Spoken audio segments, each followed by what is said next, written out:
With all the joys of having my baby, then we had to take the loss of our little James, and he was 5 months old.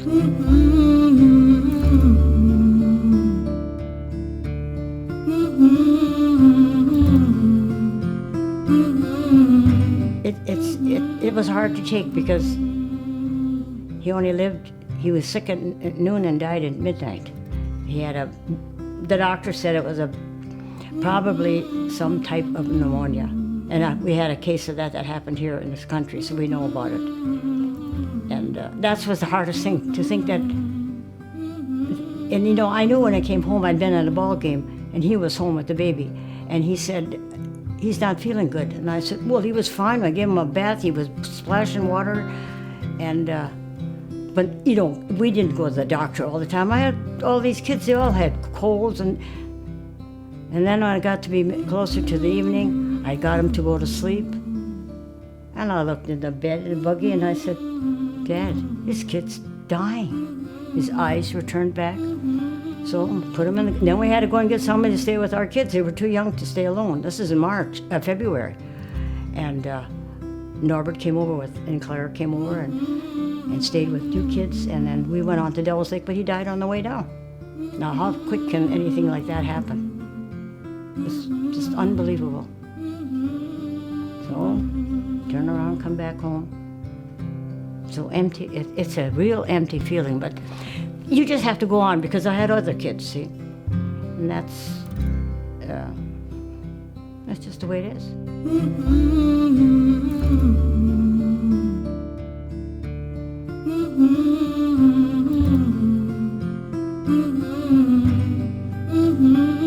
I know you had to go on because you had still had these 3 kids. I was just that busy. You were just that busy, and put it in my head that you have to deal with it. Some days it wasn't very easy, but I made it.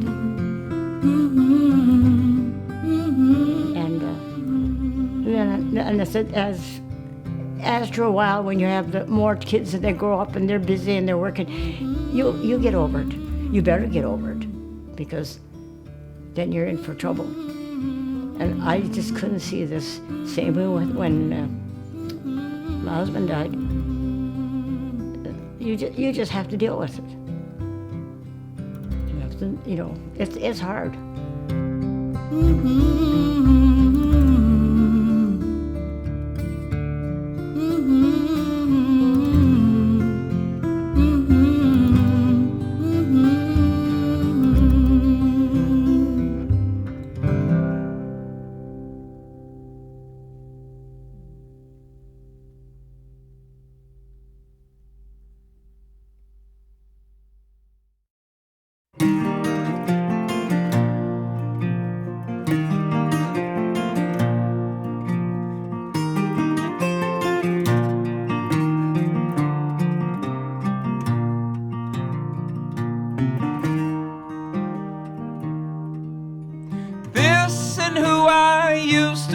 Don't matter much at all to me.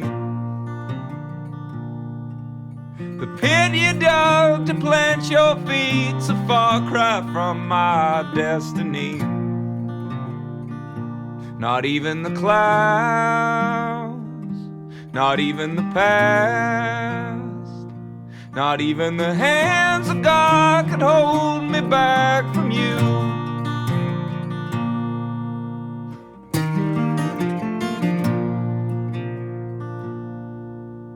Dark and lonely is the ride, the devil always by my side. Though no match for what lies between a thought of you, your trust for me. Not even the sun,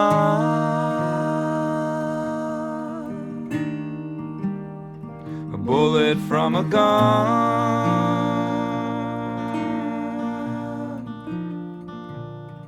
No, nothing that this world could bring or anything someone could do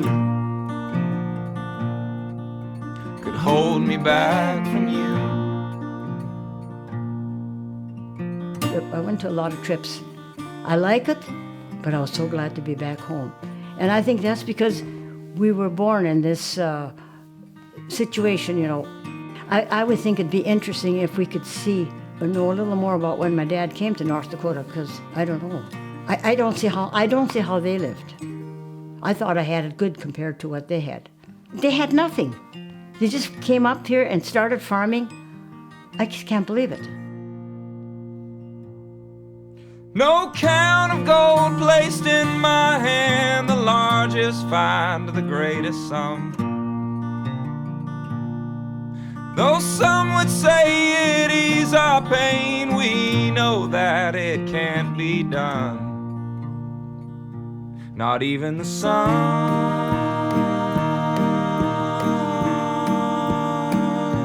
not even the clouds,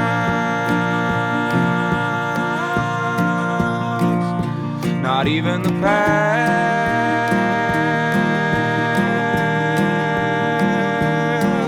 No, nothing that this world could bring or anything someone could do could hold me back from you, could hold me back from you,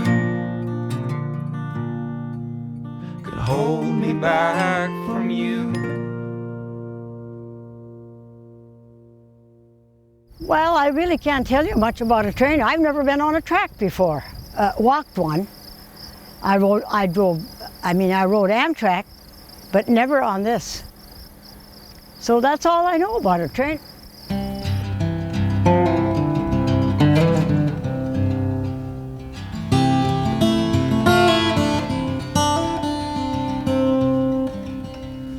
The brakeman is letting off some steam.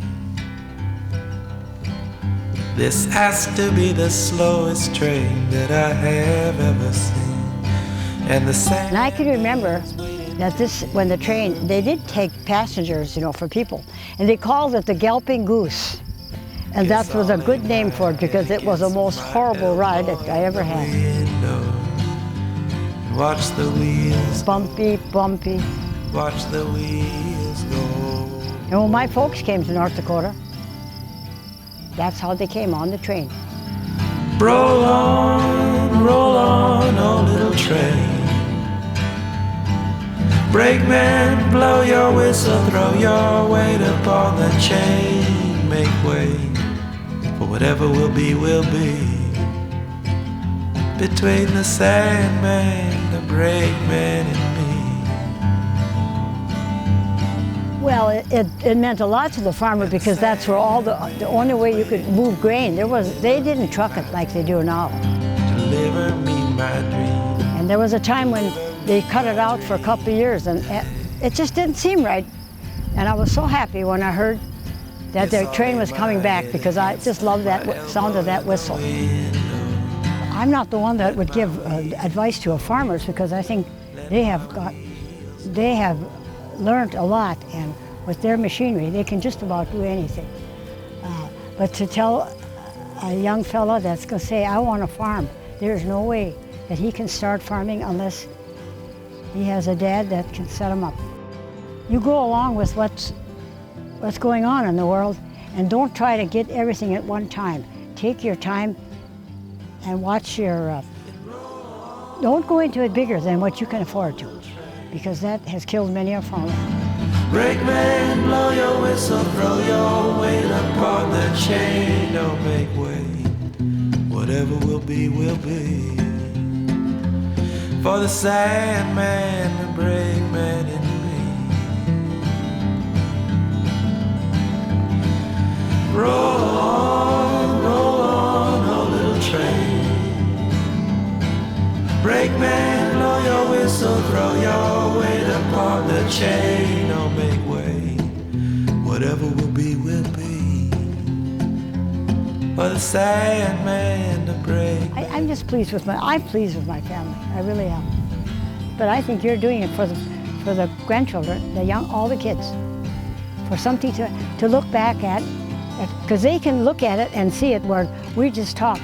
We didn't have pictures like that. So maybe that's what they will like. I really think they will. don't think that's pretty good? And I think that's about all I can tell you.